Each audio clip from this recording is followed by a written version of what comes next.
नमस्ते छात्रों, आज हम इस अनमोल ज्ञान में कक्षा 10वीं विषय हिंदी लोक भारती हिंदी पाठ तीसरा वाहरे हमदर्द, इस पाठ का आज अध्ययन करने वाले हैं।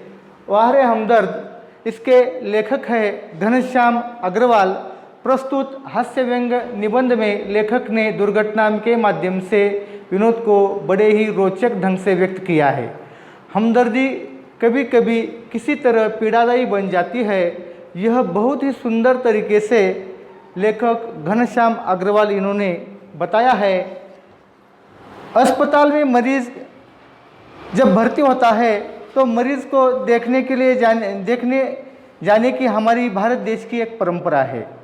इससे मरीज को खुशी होती है और कुछ समय के लिए उसका अपना कष्ट दूर हो जाता है। पर कुछ मिलने वाले ऐसे होते हैं जो मरीज के लिए परेशानी कम और पीड़ा ज़्यादा होती है। प्रस्तुत हास्य व्यंग्यात्मक निबंध में लेखक ने दुर्घटना के माध्यम से एक ऐसी ही स्थिति का चित्रण किया है। निबंध में जहाँ पर और समाज में विद्यमान परोपकार की भावना पर प्रकाश डाला है, तो दूसरी ओर बड़े ही रोचक ढंग से हमदर्द लोगों की मानसिकता को भी चित्रित किया गया है। कभी कभी हमदर्दी भी रोगी को मानसिक पीड़ा का कारण बन जाती है। ऐसा लेखक घनश्याम अग्रवाल इन्होंने इस पाठ के माध्यम से कहना चाहते हैं। तो देखिए, लेखक कहते हैं कि हमदर्दी किस प्रकार की होती है और हमदर्दी किस तरह जगानी चाहिए। उस दिन जब मैं पूंजीवादी और समाजवादी अर्थव्यवस्था पर भाषण सुनकर आ रहा था तो सामने से एक कार आ रही थी।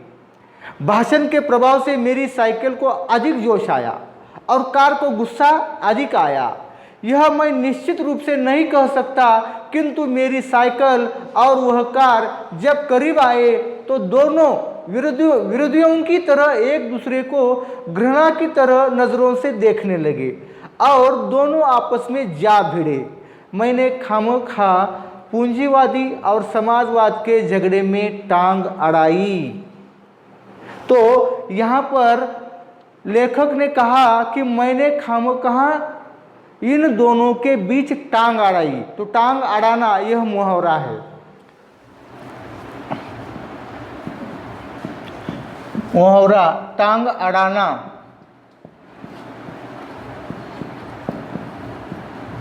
टांग अड़ाना इसका अर्थ होता है बाधा डालना।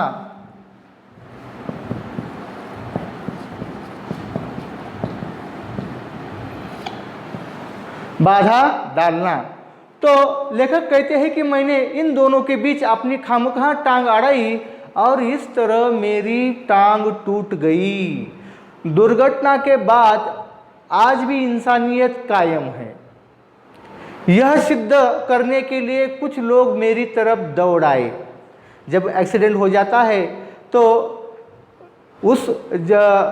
जिस व्यक्ति को चोट आ जाती है तो उसको उठाने के लिए रास्ते के ऊपर से बहुत सारी भीड़ उसकी ओर भागती है। तो उसी तरह लेखक जिस तरह गिर गए थे तो उठाने के लिए बहुत सारे लोग उनकी तरफ दौड़े। जब लेखक की आँख खुली तो मैंने अपने आप को एक बिस्तर पर पाया। इर्द गिर्द कुछ परिचित अपरिचित चेहरे खड़े थे। आँख खुलते ही उनके चेहरे पर उत्सुकता की लहर दौड़ गई। मैंने कहराते हुए पूछा, मैं कहाँ हूँ? आप सार्वजनिक अस्पताल के प्राइवेट वार्ड में हैं। आपका एक्सीडेंट हो गया था, सिर्फ पैर का फ्रैक्चर हुआ है। आप घबराने की कोई बात नहीं। एक चेहरा इतनी तेजी से जवाब देता है, लगता है मेरे होश आने तक वह इसीलिए रुका रहा। अब मैं अपनी टांगों की ओर देखता हूँ। देखिए, यहाँ इस पाठ में आए हुए कठिन शब्दार्थ। कठिन शब्दार्थ।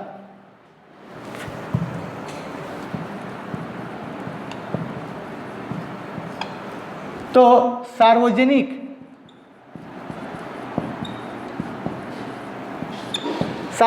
का यहाँ पर अर्थ होता है सबके लिए,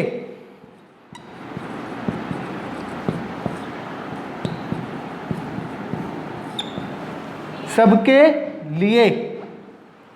तो यहाँ पर लेखक कहते हैं कि मुझे एक सार्वजनिक अस्पताल में और प्राइवेट वार्ड में भर्ती किया गया और उसमें से एक चेहरा सामने आया और उसने कहा कि घबराने की कोई बात नहीं, आपका पैर ही फ्रैक्चर हुआ है। ऐसा कहते हुए वो तेजी से चला गया। अब मैं अपनी टांगों की ओर देखता हूँ। मैं टांगों की ओर देखता रहा। मेरी एक टांग अपनी जगह पर सही सलामत थी, तो दूसरी टांग एक रेत की थैली के सहारे एक स्टैंड पर लटक रही थी। मेरे दिमाग में एक नए मुहावरे का जन्म हुआ। टांग का टूटना यानी सार्वजनिक अस्पताल में कुछ दिन के लिए रहना।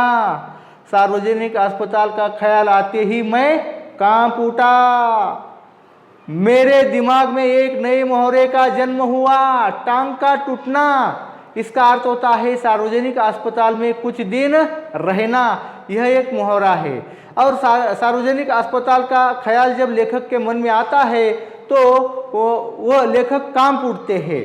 और कांप उठने के बाद अस्पताल वैसे ही एक खतरनाक शब्द होता है। फिर यदि उसके साथ सार्वजनिक शब्द चिपका हो तो समझो आत्मा के साथ परमात्मा का मिलन होने वाला है।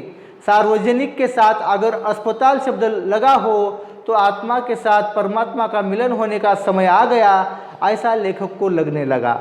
अब मुझे यूं लगा कि मेरी टांग टूटना मात्र एक घटना थी और सार्वजनिक अस्पताल में भर्ती होना यह मेरे लिए दुर्घटना थी, ऐसा लेखक को लगने लगा।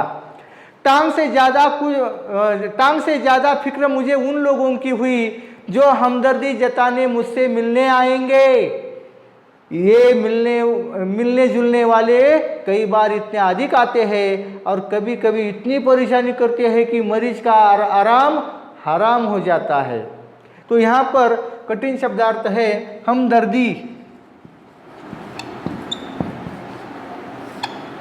यहाँ पर कठिन शब्दार्थ है हमदर्दी, तो इसका अर्थ होता है सहानुभूति।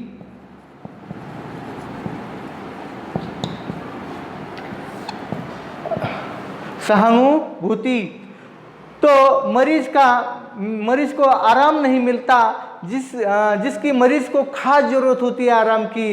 लेकिन जरूर जनरल वार्ड का तो एक ही नियम होता है कि मरीज को एक निश्चित समय पर आकर ही तकलीफ दे सकते हैं, किंतु प्राइवेट वार्ड का यह खुला निमंत्रण होता है। प्राइवेट वार्ड में हम कभी भी जा सकते हैं, कभी भी आ सकते हैं, लेकिन जनरल वार्ड में एक ही नियम होता है, उसी वक्त हमें मरीज को देखने के लिए जाना पड़ता है। तो ऐसा यहाँ पर लेखक कहते हैं।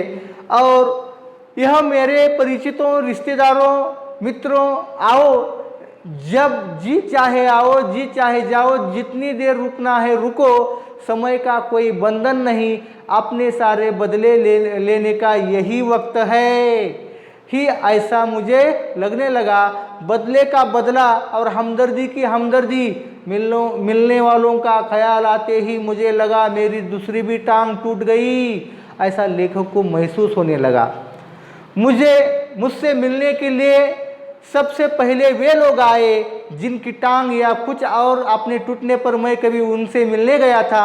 मानो वे इसी दिन का इंतज़ार कर रहे थे कि कब मेरी टांग टूटे और कब वे अपना एहसान चुकाए।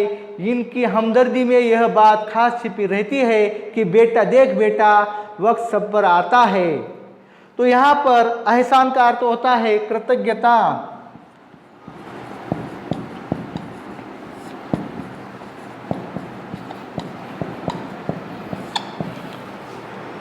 तो छात्रों, आगे का भाग हम अगली तासिका में लेंगे।